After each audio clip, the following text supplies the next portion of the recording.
Hi. Hey, buddy.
This crowd rises to its feet. Carl slammed it home. Garland left wing, free ball. Perfect! Garland one of the lane, locked him only pow! And Allen blocked the shot at the rim. Pow! With the left hand and a foul! Welcome to the Chase Down Podcast, part of the Cavs media family. I'm your host, Justin Browen. The Chase Down is presented by Fubo, the official streaming partner of the Cavs. Watch over 350 channels of live sports and TV, including FanDuel Sports Network without cable.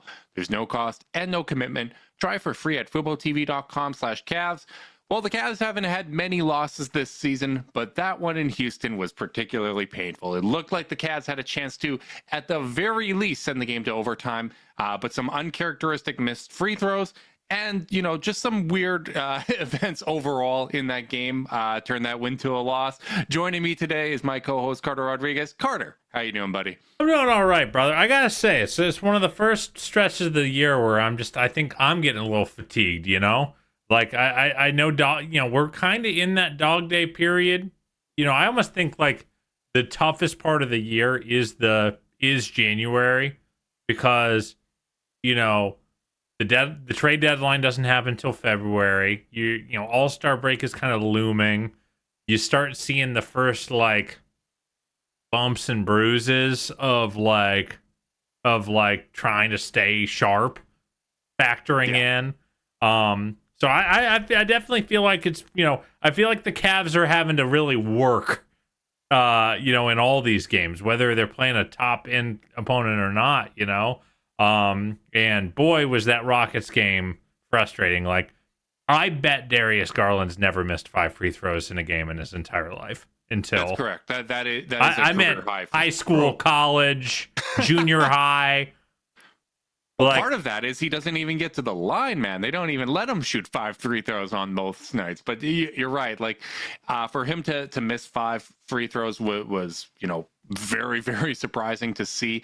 His 3-point or free throw percentage on the season dropped by 3 points, from that 90% to 87%. So some work due to get back on that 50-90 or 50-40-90 track. But it's unbelievable. Like, you look at the shooting splits on the night, shot 48% from the field, 50% from 3, and 38% from the free throw line. Like, that is not something that you would expect. I don't think that there's a whole lot intelligent that you can say about it. Like, anytime the Cavs have an uncharacteristic free throw shooting night, we kind of make the joke of, we can't really sit here in our chairs in front of these podcast microphones and be like, practice harder or anything like that. My only commentary, and someone in our Discord actually brought this up, and I agree with it, is when it comes to technical free throws, the shooter should have the choice of whether or not people are lining up on the block. Couldn't agree more. Let's be clear. You shouldn't miss 2 out of 3 free throws to win a game. Darius shouldn't miss 5 free throws, period. We know this. I know. But yes, the second he walked out there all alone with a chance to win the game at the line, I was like, ooh. Like, I just immediately was like, that doesn't feel good. I don't think I'd feel good if I were that guy. I was actually impressed. Anthony Lima on the morning show actually came up with the most creative take that I've heard from this, which was that Kenny shouldn't have been walking along the sideline when it happened because he's going to see it in his periphery. I'm like, there's no way that had any impact. Shouts to sports boy Tony. If I believe correctly, God. I think he got a vasectomy today, so maybe he was just coming off the. I think that's tomorrow. That's tomorrow. So I saw the cookie cake that Ken Garman gave him. So shout outs to avid listeners of the pod, Tony and Ken. But I love, as a takesman, he found that angle. I was like, you know what, that was creative. I was expecting, some creativity, and I was not disappointed there. But yeah, Darius absolutely should have hit those shots. It was really, surprising to see, even one miss in that spot. He had not missed a free throw in the clutch all season. I think now he's 13 of 15 in the clutch time from the free throw line.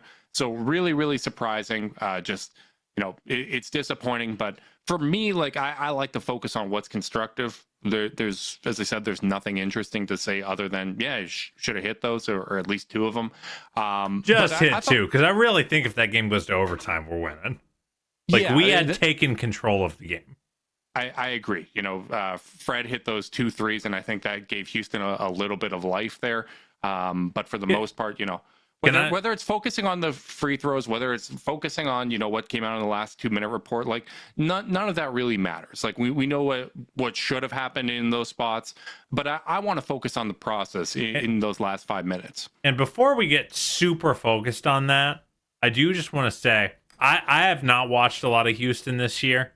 Of the good teams in the league, they're probably the team I've watched the least of. There were some folks in our Discord kind of saying like, what are they even good at? Like they're just beating us up on the boards and I'm like, they're good at being big, strong, and fast. Like every player up and down that roster, really, except Jalen Green, plays nasty, plays physical. Fred VanVleet is definitely a little long in the tooth as well from an athleticism and size perspective, but he at least plays really gritty. But guys like Tari Eason, Amin Thompson, Cam Whitmore, up and down the roster, it's not just that they're big, strong, and fast, it's that they're big, strong, and fast and play rough.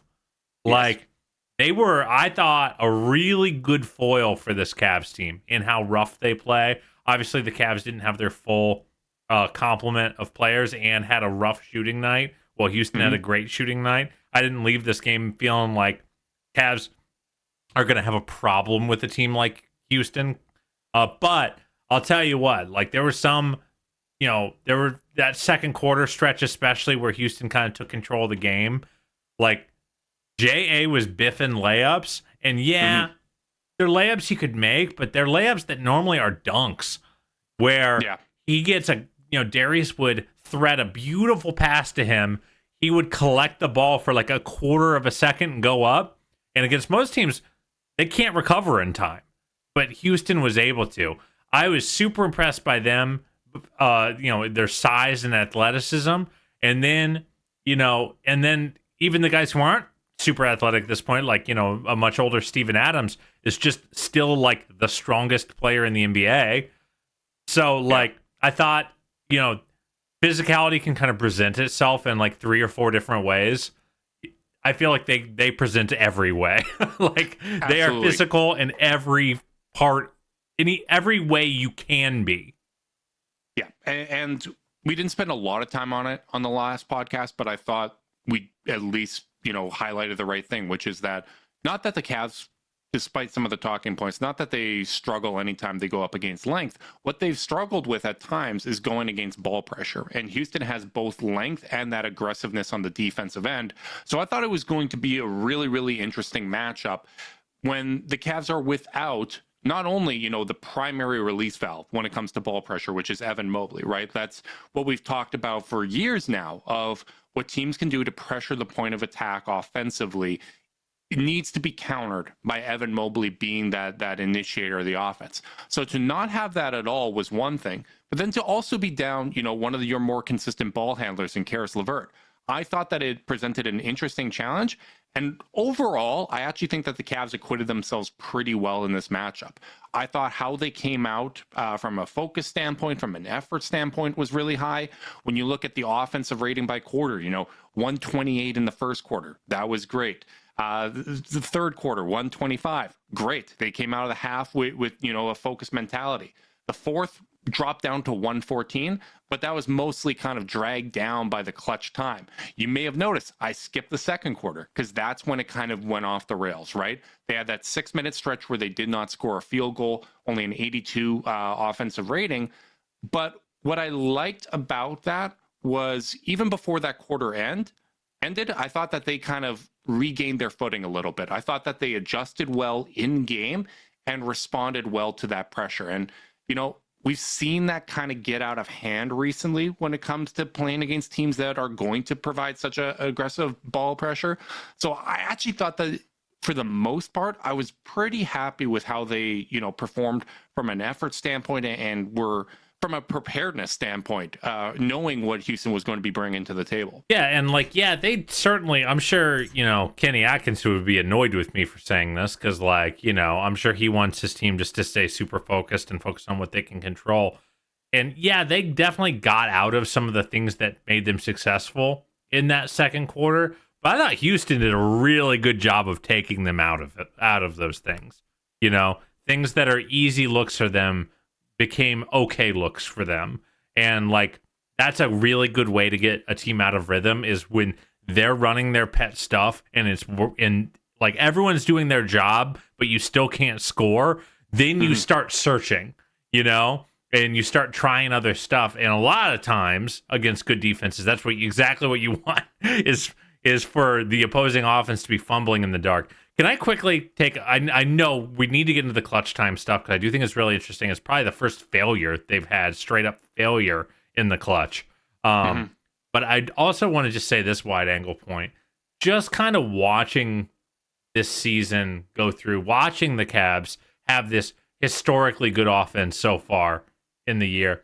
Does it feel like there's more elite point of attack defenders than there have been in the last 15 years in this league?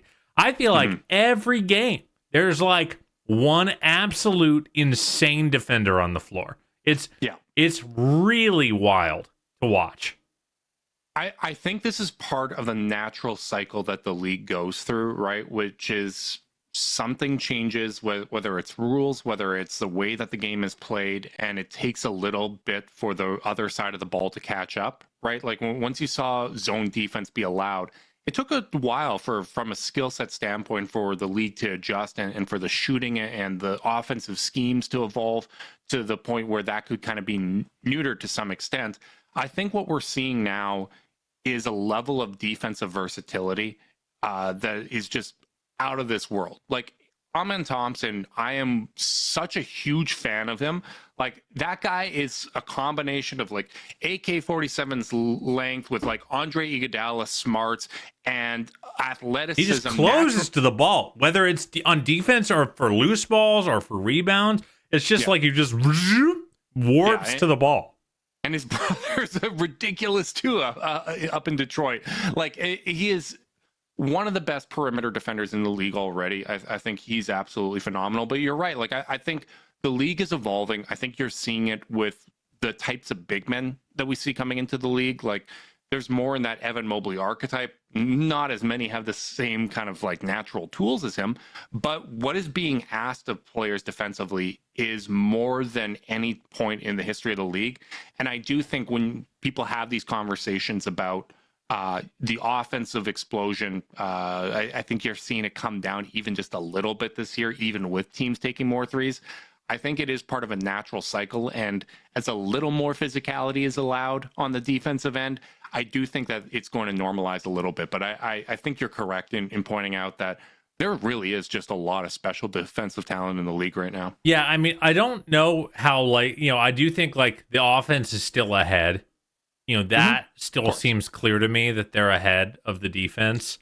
But and some of that is the rules, right? Like, sure, it's so in favor of the offensive players. But at, like, just a one-on-one, I feel like, I don't know, 5-6 years ago, you could put a top, the difference between a top 20 perimeter defender 5 years ago and a top 20, like, dudes like Herb Jones, like, aren't even in the conversation for best perimeter defender in the league.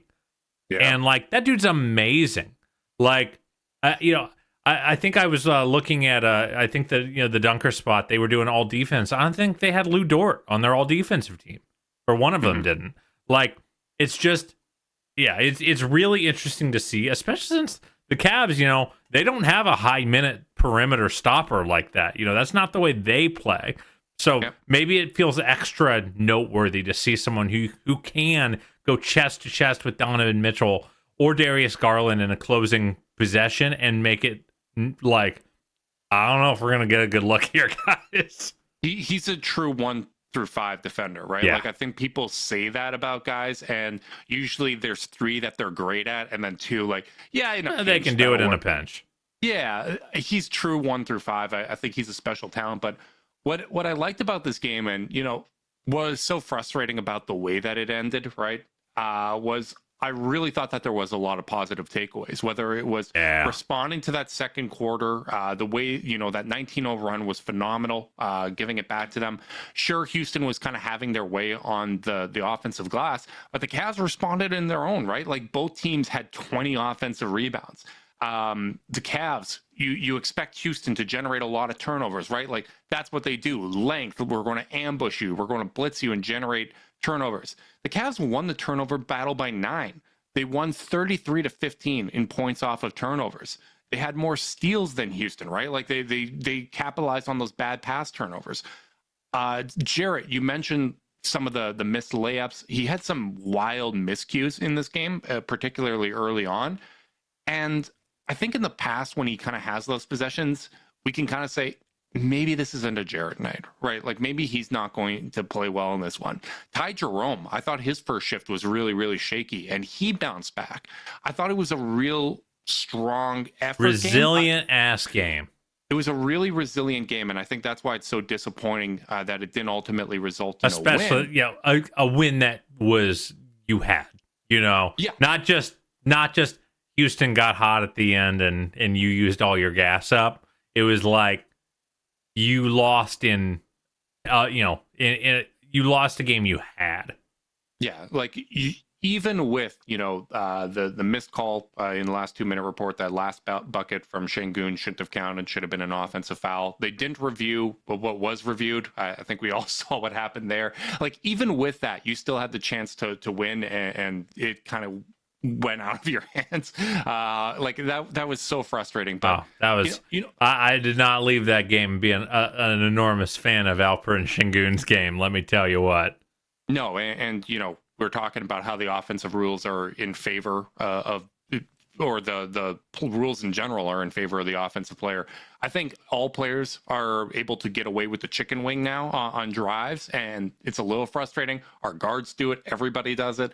The backswing is a little surprising when it comes to him. Like, sometimes there's not even an attempt at a move there. Like, there were a couple post ups where I'm like, if that's a pickup court, it's a shoving match and maybe a fist fight after some of those elbows. Yeah, and this goes against everything I am as a person, but with another matchup coming up against them, I think, when it's a chicken wing on a drive, stand your ground, stand strong, work to contest, stay vertical. When you see a backswing, you might need to sell it.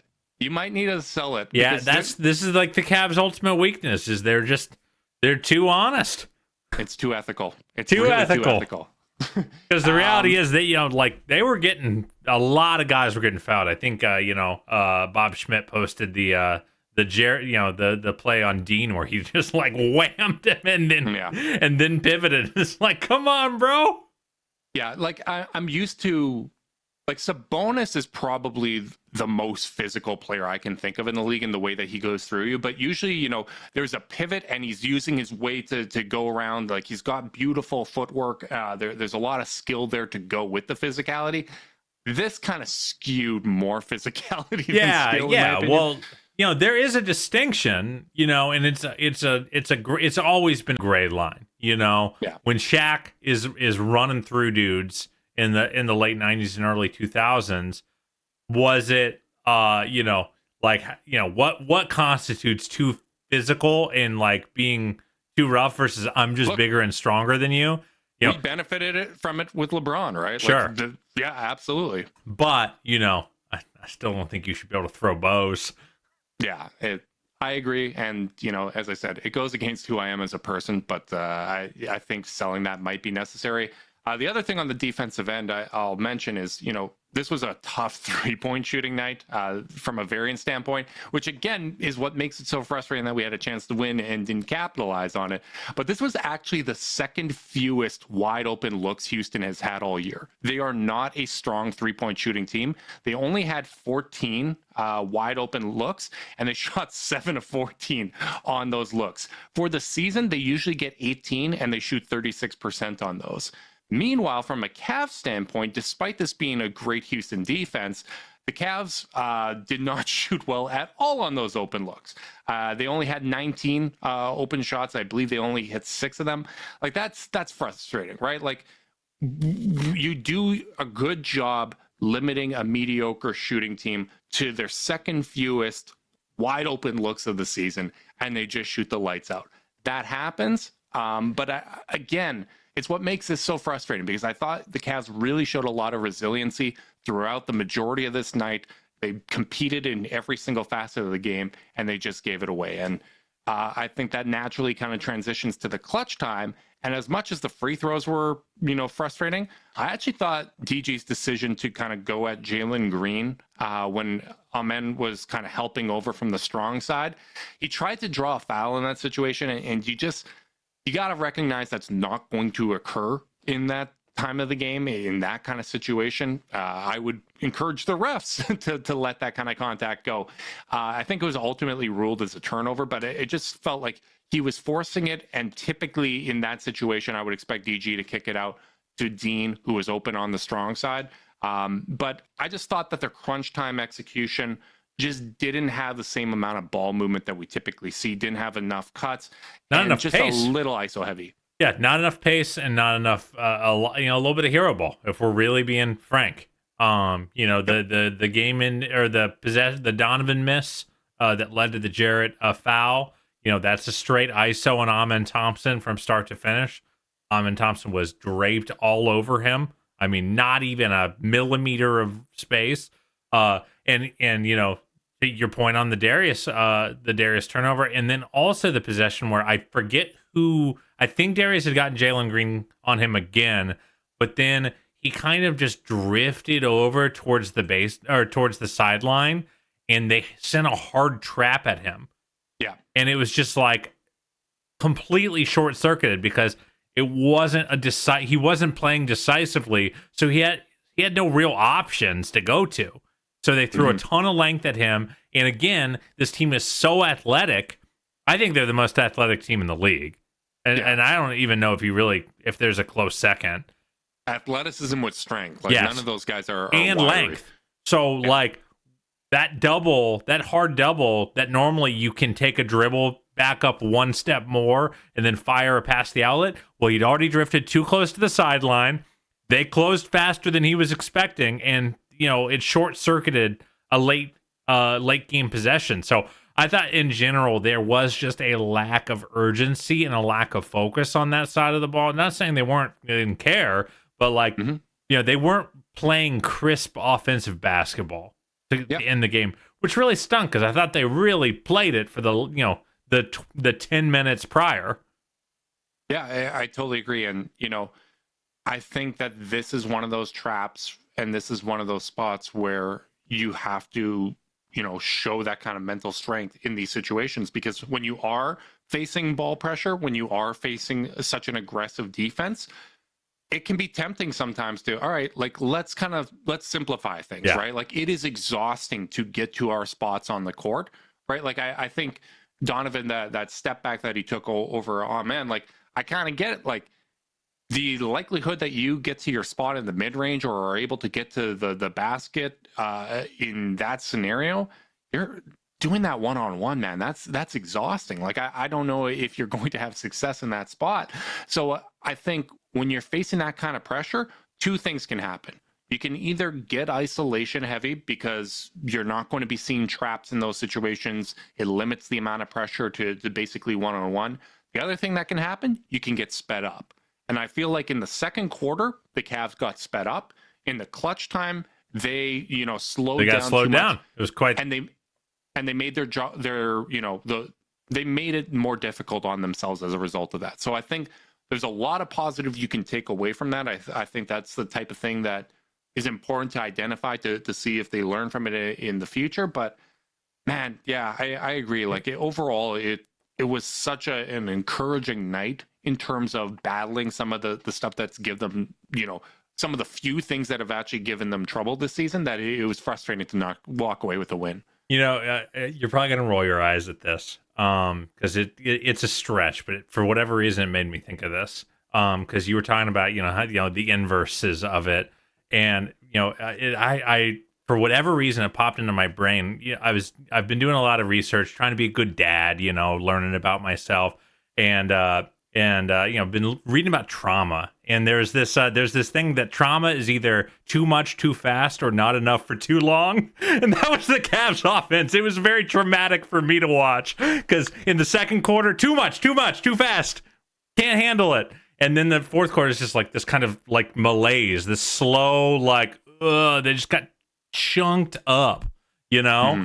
So like for whatever reason that popped into my brain as like, obviously it's not the same stakes, but like it was complete two ends of the same problematic spectrum against that Rockets pressure, which is really interesting. And Dr. Claw in the chat, actually, shouts to Dr. Claw. He's always here and we love him.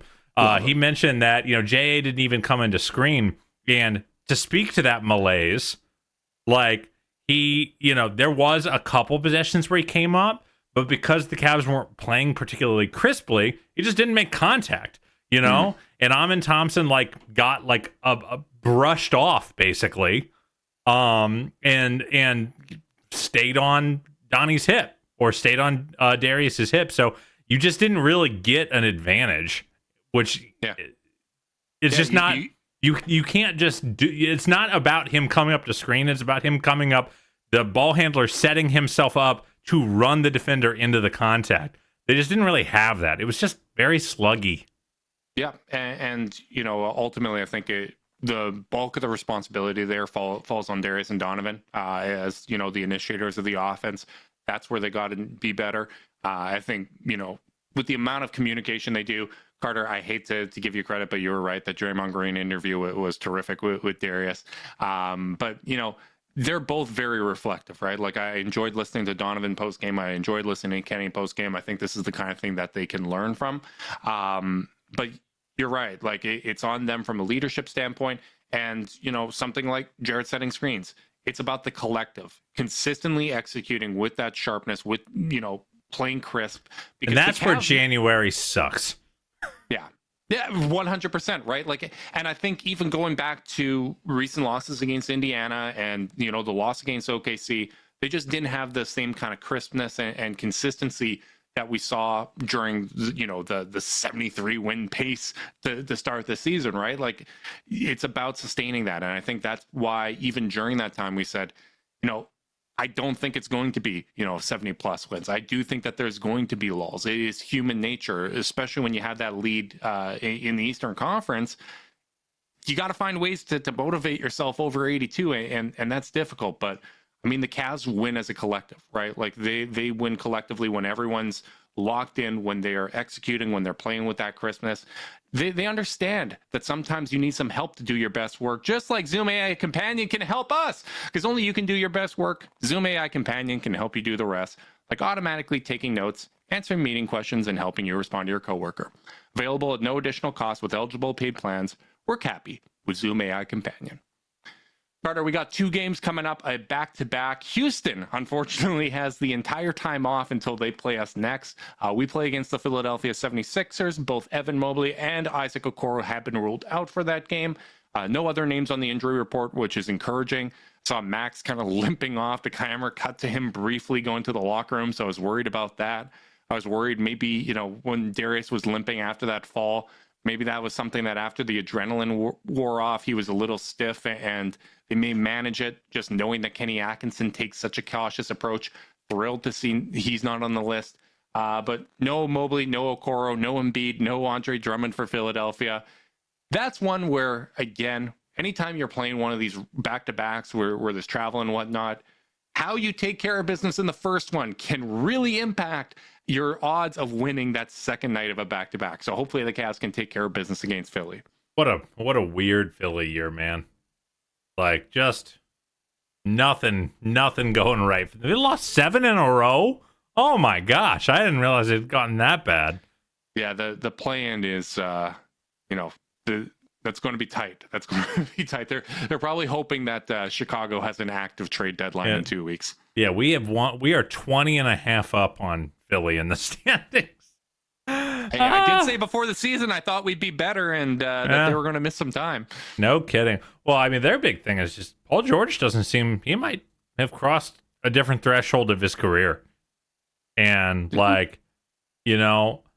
feel like I've said this a lot, that the LeBron stuff has just really thrown our expectation curve. But I think, and just how much better guys are taking care of their bodies, the load management stuff, the 3-point shot. There are a lot of things that have kind of equalized out that makes you not have to put as much torque on your body to still be a really good player late into your career. But I think people kind of forget that sometimes in your age 35 season, you just wake up one day and you just don't really got it the way you used to. And relate. It's just not been great. Paul George has more games with less than 20 points by a lot than he does with 20 or more. Mm-hmm. And it's, I don't know. I don't know what they're going to do. Yeah, it's not an ideal situation. Tyrese Maxey's having a good year, but I don't think he kind of is building off of last year the way that you'd expect. I am excited to see that, though, because DG team tends to get up for that matchup. I believe he and Maxey have a relationship off the court. They seem to always kind of give each other their best. So, and neither can guard the other. Yeah, that's probably fair. DG's been D'ing up, but I think Maxey is just a so level fast. Of speed, man. He's so fast. And he, what? Here's the annoying thing. I want to say, this is a great opportunity for DG to have a bounce back game. But the reality is, he's had 3 really good games in a row. He's been our best player in the month of January by a mile. 26 and 5, 3 steals against Houston. He just gave them those 2 free throws. That's really what it came down to. And you know what? At the end of the day, he gave them the 2 free throws. Houston gave the Cavs 2 cornerstone pieces for basically nothing. So in the end of the day, we're even, I guess, when you consider that they gave up Jared Allen for what I believe became, I think it was Josh Christopher and DJ Augustine, funny enough, that they ended up trading that pick away for. Yeah, this is peak cope out of you, and I co-sign it. It's a little petty. Yeah. Houston fans got a few strong takes, and not after last night's game. I didn't see any of that, but about their decisions to pass on both Jared Allen and Evan Mobley, and let's just say I appreciate it. No kidding. Yeah, Darius I think has been our best player this month. Obviously Donovan having a down month by comparison. By the way, buried the lead. Shouts to Donnie, all-star starter. Yeah, I want to get to that soon. Yeah, a quick shout. But yeah, Darius has been phenomenal. It's a good matchup for him. Really, I think both these games are good matchups for him. And really, at this point, I'm starting to wonder if there are too many bad matchups. Because he just plays at his own pace and is so in control. And I just feel like the handle is as tight as it's ever been, which really is helping him navigate space against these elite perimeter defenders. He doesn't have to go through anyone's chest. He just doesn't. And and given how good everyone that I talked about earlier in this pod is at keeping you from going through their chest, like he's really, really benefiting. Also, just straight up benefits from getting the second best perimeter defender. Like, 100%. Like, and I think he would probably acknowledge that. It's nice that Amin Thompson's going to hang out on Donovan while he gets either Jalen Green or Fred VanVleet. Yeah, and that's part of why anytime we're discussing, kind of impact and all that kind of stuff, at least with the top three guys on the Cavs, I think it's always important to know, like, this is enabled, one, by Donovan taking a step back and empowering those two. And the other part is just the load that he shoulders, right? Like, he does attract so much attention. And I think you're seeing that in some of these matchups recently where, he is facing Lou Dort. He is facing Amin Thompson. He is facing these elite of the elite on-ball defenders. And that's going to make things tough. But I think the Cavs have shown, even on those nights where he doesn't have it and he's just kind of shouldering the load and absorbing usage, they're able to find ways to win. And I think part of that is because he is shouldering such a heavy load. So I think he absolutely deserves to be an all-star starter. I was thrilled to see him get that nod. Not a huge surprise given how good the Cavs have been and how high he was up in the fan voting. But I got to admit, I was happy as well to see that Jalen Brunson was starting alongside him, because that meant that LaMelo Ball was not starting. And I felt like the best path for Darius to make the All-Star team, when you look at how many talented guards are in the Eastern Conference, was for LaMelo to not be started. Because I think it's going to be a real question of who gets that reserve spot. Whereas if LaMelo was starting, automatically one reserve had to be Jalen Brunson. No questions asked. Yeah. However, I must say, furious at Darius Garland's peers, who gave him less player votes than LaMelo Ball. Come on, NBA players. How dare you? You know. So, whatever. I think the box score stats and highlights. How much time do you really think they're not watching? They're not watching. We've heard from national podcasts when they talk about the coaches vote, where on like polls and things like that, or even Bontemps jokes when he does his like straw polls with the front office, like that's getting passed off to somebody else. I don't know how much time and effort and statistical deep dives are going into all of this. And for what it's worth, it was nice that Donovan was the number one player vote and the number one media vote for the backcourt. Both of those other metrics gave him a lot of love as a result. And, really all you want as a Cavs fan is no stupid picks, because the second there's a stupid pick, then you are in this space where it's like, man, now we have to, now we're going to lose a more deserving player, and there were no K-pop sensations on this year's All-Star ballot as far as I see. And let me also say, I think there's a lot of value in two Knicks landing in the starting lineup, because now I don't think the coaches are going to feel the need to reward any Knicks. Mm-hmm. So the coaches, who I think were always kind of our best route to 4 All-Stars, just because coaches are the ones who tend to care the most about wins as an outcome.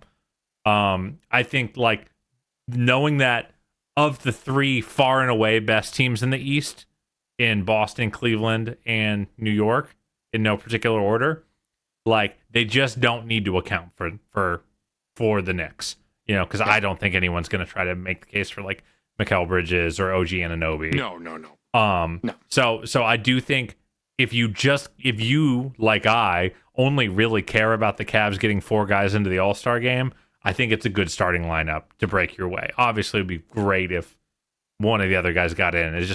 It was clear that was very unlikely to happen.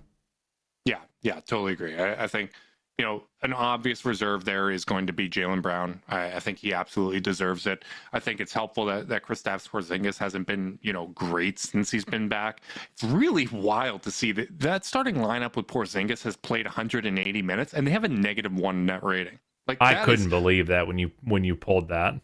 That is absolutely unbelievable to me. And, part of that is still, even though it's 180 minutes, it's a pretty small sample. I think, keeping in mind that is not the type of sample that you want to draw a conclusion off of. But just so that people recognize this, last year's Cavs starting five played 300 minutes, right? This lineup that we know is awesome from Boston's played about 200, and it's got a negative net rating. Probably not the type of sample size that you want to draw team building conclusions off of and overreact to, as so many people did last year. And unlike the Cavs last year, Boston's been healthy. It's just been, okay, we're integrating a piece. We're coming off a championship. We're a little tired. We know that we can turn it on when we need to. Whereas the Cavs very clearly had guys playing through injuries. Yeah, for sure. A couple other little all-star notes to throw in. Evan was fourth among player vote. A distant fourth. Paolo was fifth with about like 30 less votes, but Evan was pretty distant from third place, Karl Anthony Towns. And Evan was fourth in the media vote as well. So, Evan is also right on that threshold of, of starter town. Maybe a deep playoff run and he's there, Yeah. And I think what's going to help from a coach's standpoint, a coach's vote standpoint, is from a game plan perspective. That's whether it's head coaches or assistant coaches doing the voting. That's a big part of their responsibility, a big part of what they do on a week-to-week basis. Evan Mobley, Darius Garland are going to be a big part of those game plans and a big part of their focus. And then they also, most of them probably know what Jared Allen can do when you're focusing on these other pieces. So I do think that this is broken very much in their favor. I'm excited to see how the coaches vote on How many this. do you think we're going to land with, brother?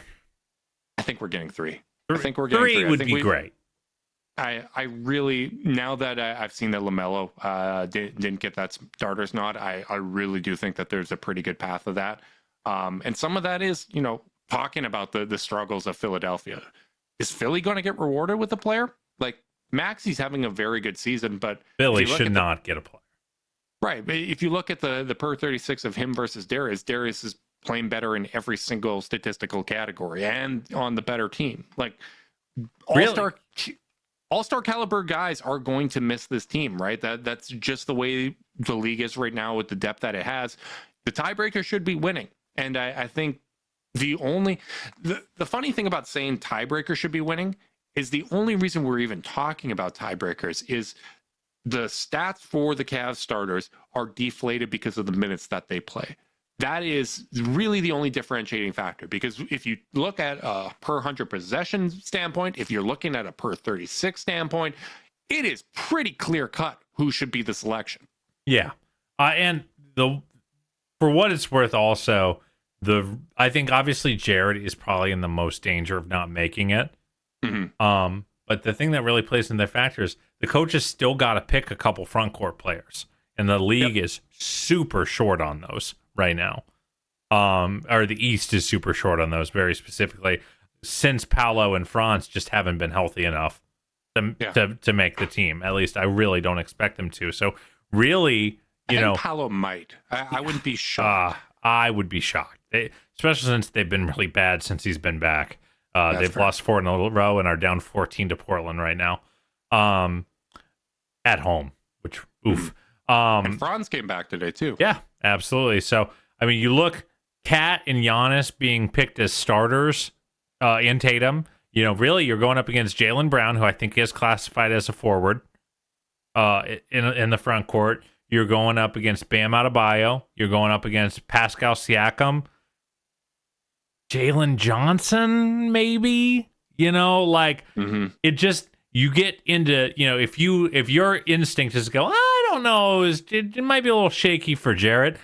That's fair, but then you look at the guys he's up against and you go, I don't know about those guys either. So I really do think it's going to come down to, preference and how much coaches value a guy like Siakam, who has to carry a huge load for a net negative Pacers team. Yeah. Or honestly, Siakam's probably the more deserving one out of him and Halliburton.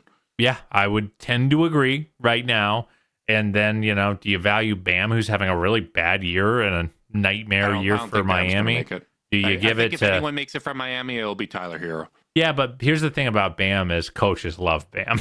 He is like the coach's dream type of player. So I wonder if he'll get I think we'll probably get at least one pick where we go, it's just because you like him from years past kind of pick. Like Steph starting for the West. Well, that's its own thing. Yeah. A wildly famous basketball player. Yeah, I can't resist taking my shots, whether it's, Houston giving us Allen and Mobley or any opportunity to make fun of Steph, even though he is very clearly amazing. I'm curious to see how it breaks out. I'm curious to see these games for the weekend, man. Like, I hope, obviously, that they can get the win against Philadelphia. I don't see any reason why they shouldn't. Maybe we'll see Mobley or Okoro back. The Cavs are taking the same approach we've seen all season, right? Which is being very cautious with injuries. We've heard reporting from beat guys like Chris Fedor and Danny Cunningham that Kenny Atkinson's philosophy is basically, I'm going to hold you out a little longer than you probably need, just to make sure that. Well, I'm not messing with calf injuries for Evan Mobley. Never. You know who is never going to advocate for messing with that? Me. not after what I've been through. So, hopefully they come back. But I think more importantly, hopefully when they do come back, whether it's Mobley or Okoro or Karras, that they're themselves again, right? And able to contribute. And I'm curious to see how that Houston game goes, man. Like, there really was so much interesting stuff from that game. I like these opportunities to play the same team twice. Part of it is I want to rip the Band-Aid off, and I don't think I ever want to play Alperen Şengün again, and I don't think there's any chance that we would see them in June. So, let's get that out of the way. But also just to see, okay, how do they change their approach? How does the rotation differ if it is the same players available? Can I make a little rotation point? Way too deep in the pod to probably be making a rotation point. It's probably the rotation point I was going to make, but go ahead. I've got some of my first quibbles with Mr. Atkinson's rotations. How many games out of 15 do you think Max Strus has played 25 minutes in this year? So he's played 15. I'm going to guess 3. That is correct. He's only topped the 25-minute threshold 3 times. And I think right now, and again, the forever preamble that I don't know what I'm talking about. Kenny Atkinson is an amazing coach. He's going to win Coach of the Year and blah, blah, blah, blah, blah. This is pure opinion. I feel like Max is kind of getting used like he's about as good as all the other role players. Mm-hmm. So he's just kind of in that pile of role players that all play 20 to 25 minutes. I think he's better than that. And I think he is kind of in a class of his own as a role player on this team in terms of his impact on the game, or maybe Karras is right there with him. I think those two guys are the two guys who should be, especially when 5 and 6, right? And when Karras isn't playing, especially Max, I think needs to be up to 27, 28, 29 minutes. I don't know if he got any run in the fourth quarter. And maybe he turned his ankle. We don't know. There's been no reporting on any injuries, so all I can go on is the information I have, which is that he was available and just didn't get any run. And I wanted to see him out there because I think his brand of toughness, his movement, his ability to play connective basketball, I think it was missed. I agree with that. I remember in real time watching that fourth quarter, I was like, why is Ty Jerome subbing out? Like, I was almost surprised to see Merrill stay in and Ty check out. Then I go back to the play-by-play and, rewatching the game and whatnot. I'm like, oh, Ty played the entire fourth quarter up to that point, and he just got a 2-minute breather. Yeah, that makes sense. But before he came in and closed, I thought Ty played well enough to kind of earn that opportunity. He earned the ability to close. Probably, especially in a game where Sam just did not have it. That was where I was going to go with it, which is I would have liked to see Max kind of in that spot when Sam was in there. He's had a tough recent stretch. He had a tough game. I thought he was kind of fortunate that the layup attempt that he tried to do in transition was goaltended, because I don't think that was going to be going in. But you look at the last 10 games, shooting 28% from the field and 26% from 3. Like, I love everything else that he's doing. I like that he's active on the boards. I like that the defensive effort is there, but you got to do the main thing, man. Yeah. And I think from an intangible standpoint, when you talk about defense, rebounding, playmaking, all that, if that's kind of being used for him being on the court, I think Max is better in those categories. So I agree with you. I'd like to see more run from Max. We've talked about how we both believe that starting him balances the rotation. The other kind of tricky thing is I do think when you have a team as deep as this, your rotation minutes have to be merit based.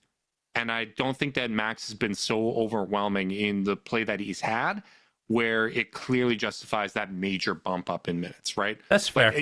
You have to kind of like the only way when you have this many players that are deserving of minutes, the only way to keep everyone pulling in the same direction is you have to kind of be clear cut, making the most of your opportunities. And maybe that is one of the opportunities of Mobley and Okoro and potentially Karras being out, where guys like Sam are getting the opportunity to shoot their way out of the funk. Someone like Max is getting a couple starts here, and maybe, you know, he retains that spot if he plays well. But I just think it's been, even though he's always going to be a bit of a streaky shooter, I feel like it's been uneven for these first 15 games. Yeah, I think that's fair. That's fair. You know, he is right around his career average. He's at 37% right now, but I would argue he's shooting his career average while taking easier shots. Which tells me that either, you know, a normalization is coming or you know, or maybe it's one of those. Shooting is just a weird thing, man. I mean, Sam Merrill hit the backboard 3 times last night, like, and we know he's a shooter, and like he doesn't miss shots like that. He just doesn't. So like, you know, there's all sorts of factors that come in. Max coming off a soft tissue ankle injury that is, you know, that's tough. Tough to return from. And but yeah, I just find myself wanting more Max on the floor. I'm especially in that game, I felt it more. Yeah, I'm largely with you. You know, shooting 39% from the field, 37% from 3, and I think, you know, that field goal percentage is basically the result of him taking the highest 3-point attempt rate of his career. 82% of his shots are coming from behind the 3-point arc. So when you have only taken, I think, 12 shots or 18 shots inside the 2-point arc and 81 from behind the 3-point arc, your field goal percentage is going to look a lot like your 3-point percentage. So that 37% is, you know, above league average at the volume and the rate that he takes. The shot difficulty that he chooses to take, which sometimes I still would prefer him not to take those in transition. I've heard arguments for it as well. You know, some of the smart people on our Discord have pointed out, you know, you got to let him take those tough shots because that is what Max Strus does. That's what helps him bend defenses. But I feel like you could cut some of that out just because the offense has been generating such good looks all season. Yeah, it's you know, he's figuring out how he's supposed to fit into this new look offense still. You know, he doesn't have the benefit of having done it the whole way and having, you know, 30-40 games under his belt, and he's not getting a crazy amount of minutes to play. So it takes time. It takes time, right? I didn't realize his 3-point share was that high, by the way. 82% is crazy. His previous high was 79 his second year in Miami, but that's not even a real year. He only played 500 minutes. Last year he shot 66% of his shots from 3. This year it's 82. Like that is bonkers. Like that is such a high 3-point attempt rate. But you know, it takes time. It takes time to get into game shape. I like his contributions overall so far this year. I don't think it's been as good as last year, but it'd be unfair to expect that. Brief shout out also to Tristan Thompson. It was fun to see a throwback game of him versus Steven Adams. You know, anytime Tristan's out there getting second chance opportunities, it just warms my heart because he obviously did that for so many years. Every time he gets a stat, it is going up in the Cavs all-time record book. So that's fun to see. We'll see how these next 2 games go. Very big thanks to everyone that tuned in live on YouTube. Make sure you guys like and subscribe. Click that notification bell so you know when we're going live. If you're listening via podcast and you want to support us, leave us a rating, leave a review, subscribe, unsubscribe, resubscribe, and help cook those books. If you want to be part of Chasedown's exclusive Discord chat, send a screenshot of that review to chasedownpod@gmail.com. However you choose to support us, we really do appreciate it. Make sure you guys are staying safe out there. Until next time, go Cavs.